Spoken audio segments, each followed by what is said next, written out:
Lecture du livre Patriarches et prophètes d'Ellen White. Suite du chapitre 29 intitulé Satan et la loi de Dieu. Dès le début du grand conflit, le plan du premier menteur a été de calomnier le caractère de Dieu et de fomenter la révolte contre sa loi.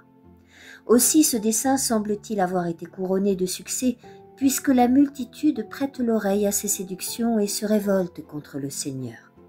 Néanmoins, au milieu même du triomphe apparent de la puissance du mal, le plan divin s'accomplit lentement mais sûrement. À tous les êtres créés, Dieu révèle sa justice et sa bienveillance. Si, capté par les pièges de Satan, tout le genre humain a été dans le mal, le Créateur lui a ouvert, par le sacrifice de son Fils, une porte de salut, en lui donnant la force de pratiquer ses commandements. C'est ainsi que de siècle en siècle, du sein même de l'apostasie générale, Dieu recrute un peuple qui porte sa loi dans son cœur. C'est par la ruse que Satan a séduit les anges, c'est ce moyen qu'il a de tout temps employé auprès de l'humanité et auquel il aura recours jusqu'à la fin. S'il déclarait ouvertement qu'il fait la guerre à Dieu et à sa loi, les hommes se tiendraient sur leur garde. Mais il se déguise, il mélange la vérité à l'erreur et grâce à ce manège, il réussit à faire prévaloir des doctrines captivantes qui entraînent le monde à sa perte. Cependant, le jour approche où le triomphe du grand séducteur prendra fin pour jamais. L'œuvre qu'il poursuit dans l'ombre depuis si longtemps sera démasquée. Les effets de son règne et les fruits de la violation des divins statuts seront dévoilés aux yeux de tous les êtres créés. La loi de Dieu sera pleinement revendiquée. On constatera que les voies du Très-Haut ont toujours eu pour but le bien éternel de son peuple et de tous les mondes qu'il a créés. En présence de tout l'univers, Satan lui-même confessera la sainteté de la loi de Dieu et la justice de son gouvernement. Le temps n'est pas éloigné où le Seigneur vengera son autorité outragée. Voici que l'Éternel sort de sa demeure pour punir l'iniquité des habitants de la terre. Qui pourra soutenir le jour de sa venue? Qui pourra subsister quand il paraîtra? Lorsque Dieu devait descendre sur le mont Sinaï pour proclamer sa loi, il avait été interdit de s'approcher de la montagne sous peine d'être consumé par la gloire de sa présence.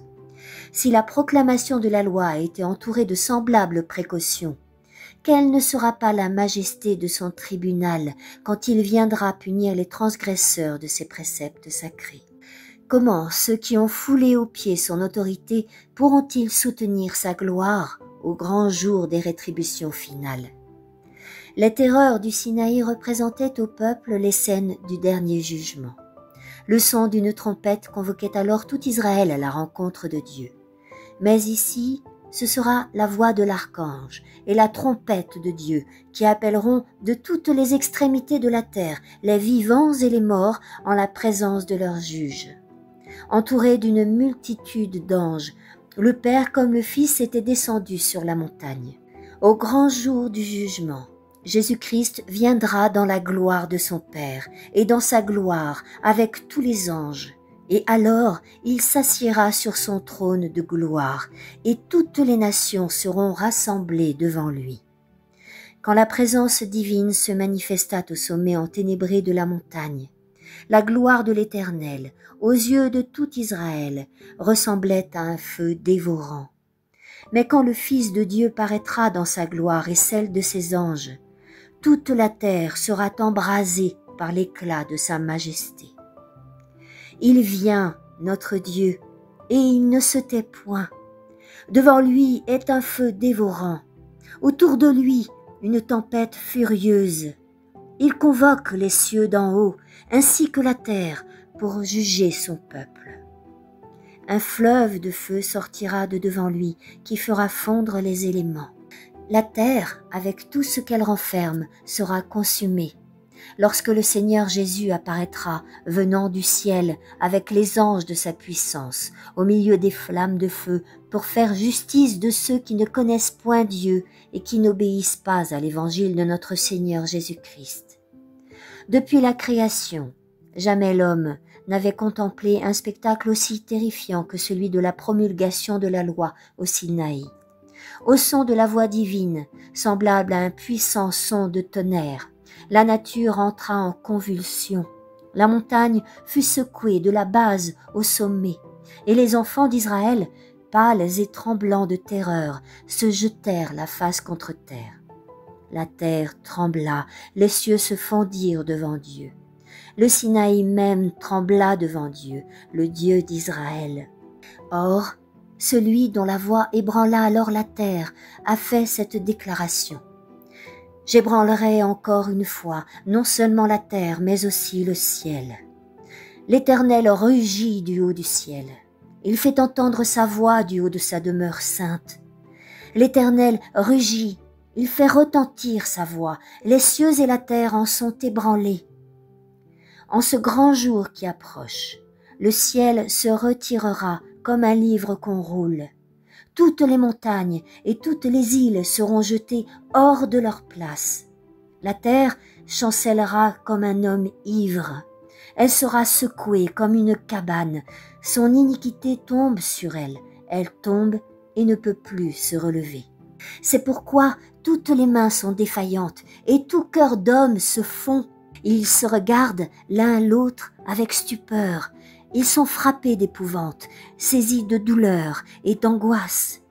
Je punirai le monde pour sa malice. Je ferai cesser l'orgueil des superbes et j'abattrai l'insolence des tyrans. Partout l'épouvante, tous les visages sont devenus livides. Quand Moïse, après son tête-à-tête avec Dieu, redescendit de la montagne, Israël, coupable, ne put supporter l'éclat de son visage. Combien moins les pécheurs pourront-ils regarder le Fils de Dieu lorsqu'il paraîtra enveloppé de la gloire de son Père et entouré de toute l'armée céleste quand il viendra pour exécuter la sentence prononcée contre les transgresseurs de sa loi et les contempteurs de son sacrifice expiatoire. Alors, les rois de la terre, les grands, les capitaines, les riches, les puissants, se cacheront dans les cavernes et dans les rochers des montagnes, et ils diront aux montagnes et aux rochers, « Tombez sur nous, dérobez-nous à la vue de celui qui est assis sur le trône et à la colère de l'agneau, car il est venu le grand jour de son courroux, et qui pourrait subsister? En ce jour-là, ils jetteront aux rats et aux chauves-souris les idoles d'argent et les idoles d'or, et ils se réfugieront dans les fentes des rochers, dans le creux des montagnes, pour fuir devant la terreur qu'inspire l'Éternel et devant l'éclat de sa majesté, quand il se lèvera pour frapper d'effroi la terre. Les hommes se rendront compte alors que la révolte de Satan doit s'achever par sa perte et celle de tous ses adeptes. Au lieu que la transgression ait produit des résultats heureux, on verra que le salaire du péché, c'est la mort. Car voici que le jour vient, ardent comme une fournaise. Tous les orgueilleux et tous ceux qui font le mal seront comme du chaume, et le jour qui vient les embrasera, dit l'Éternel des armées.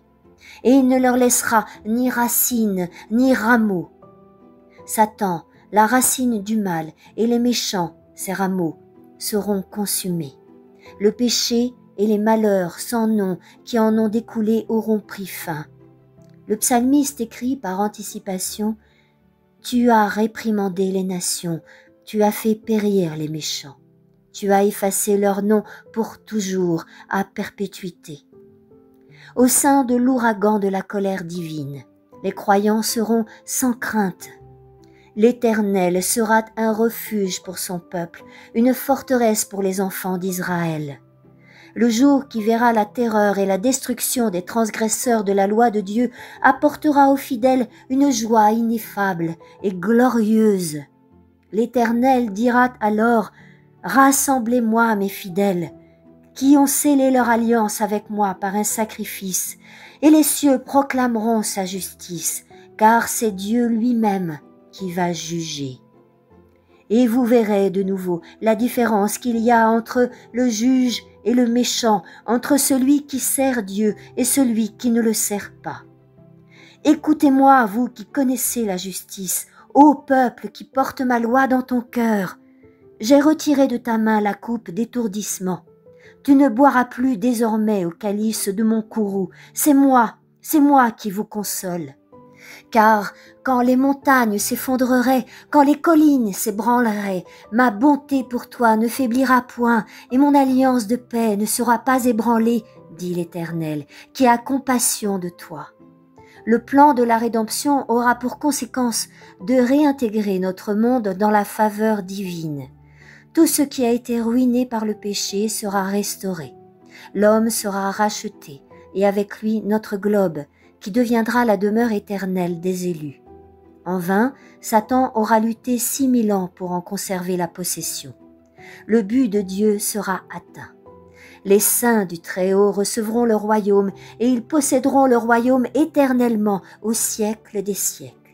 En ce jour-là, l'Éternel sera le seul Dieu, et son nom seul sera invoqué. L'Éternel sera le roi de toute la terre.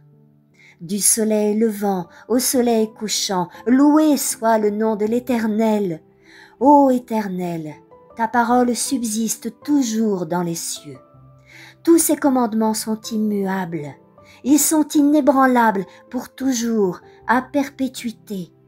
Les statuts sacrés abhorrés par Satan et qu'il a voulu anéantir seront honorés dans tout l'univers. Et de même que la terre fait pousser les plantes, de même qu'un jardin fait germer ses semences, ainsi le Seigneur, l'Éternel, fera germer la justice et la louange à la face de toutes les nations. Je t'invite à la suite de ce récit au chapitre 30, intitulé « Le sanctuaire et son rituel ». Et si tu as apprécié cette lecture, n'hésite pas à liker le petit pouce qui pointe vers le ciel afin de faire croître les audiences et à partager. Merci.